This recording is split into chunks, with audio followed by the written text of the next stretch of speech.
प्राचीन काल की बात है। मगध की जनता में आतंक छाया हुआ था। अंधेरा होते ही लोग घरों से बाहर निकलने की हिम्मत नहीं जुटा पाते। कारण था अंगुलीमाल।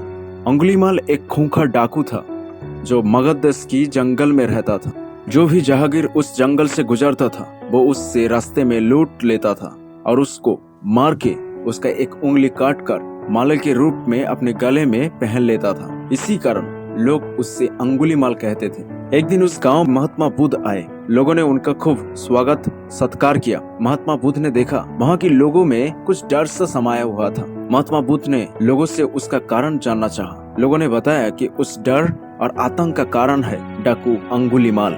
वो निरपराध राहगीरों की हत्या कर देता है। महात्मा बुद्ध ने निश्चय किया उस डाकू से अवश्य मिलना चाहिए। बुद्ध जंगल में जाने के लिए तैयार हो गए तो गांव वाले ने उन्हें बहुत रोका, क्योंकि वो लोग जानते थे अंगुलीमाल के सामने से बच पाना मुश्किल ही नहीं नामुमकिन है। लेकिन महात्मा बुद्ध अत्यंत शांत स्वभाव से जंगल में चल पड़ा।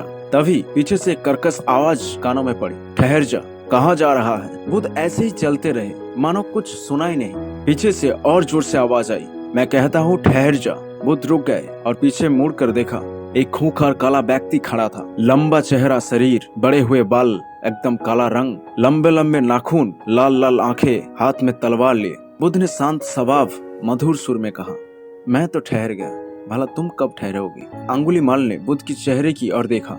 उनके चेहरे में बिल्कुल ही डर नहीं था, जबकि जिन लोगों को वो रोकता था वो भय से थर थर कांपने लगते थे। अंगुलीमाल बोले, हे सन्यासी, क्या तुम्हें डर नहीं लगता है? देखो मैंने कितनी लोगों को मारकर उनकी उंगलियां काट के माला पहन कर रखी है। बुद्ध बोले, तुझसे क्या डर? डरना है तो उससे डरो जो सचमुच ताकतवर है। अंगुलीमाल जोर से हंसा, हे साधु, तुम समझते हो कि मैं ताकतवर नहीं हूँ? मैं तो एक बार में 10-10 लोगों की सिर काट सकता हूँ। बुद्ध बोले, यदि तुम सचमुच ताकतवर हो तो जाओ उस पेड़ से 10 पत्ते तोड़ के लाओ।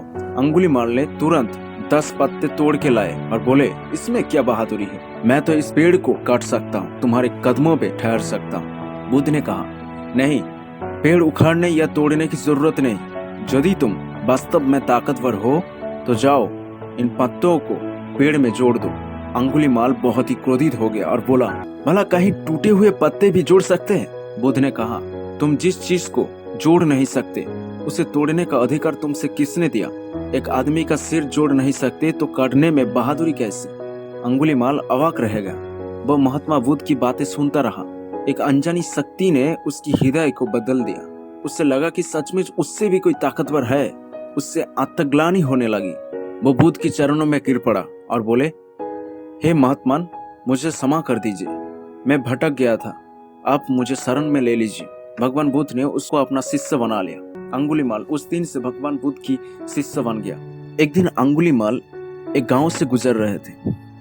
वहां पर गांव वालों ने अंगुलीमाल के बारे में सुन रखा था, तो उन्होंने जब सुना कि ये अंगुलीमाल है तो वहां पर लोग उनको पत्थर से मारने लगे, उनको गाली गलौज करने लगे। लेकिन फिर भी वो एक भी शब्द नहीं कहा। भगवान की बताए हुए मार्गदर्शन को याद करते हुए धीरे से बोलने लगा कि मैं शांत हूँ, मैं शांत हूँ, मैं शांत हूँ। ऐसे बोलते बोलते वो चलते रहे और गांव वालों ने थक गया और उसको कुछ नहीं बोला। ये छोटी सी कहानी आपको आशा करता हूँ अच्छी लगी। इस कहानी का तात्पर्य ये है कि हम लोग अगर जिंदगी में सक्सेस पाना चाहते हैं तो सेल्फ डिसिप्लिन बहुत ज्यादा जरूरी है। इतिहास में जितने भी बड़े बड़े व्यक्ति थे और आगे आने वाले दिनों में जो बड़े बड़े व्यक्ति होंगे उनके लिए सेल्फ डिसिप्लिन बहुत ज्यादा जरूरी है। कुछ भी हो जाए आपको सेल्फ डिसिप्लिन के साथ आगे बढ़ते रहना है। जब आप सेल्फ डिसिप्लिन के साथ कुछ काम करते जाओगे तब आपको जिंदगी में सक्सेस मिलना तय है। अगर आपको ये छोटी सी कहानी अच्छी लगी तो चैनल को जरूर सब्सक्राइब कर लीजिएगा।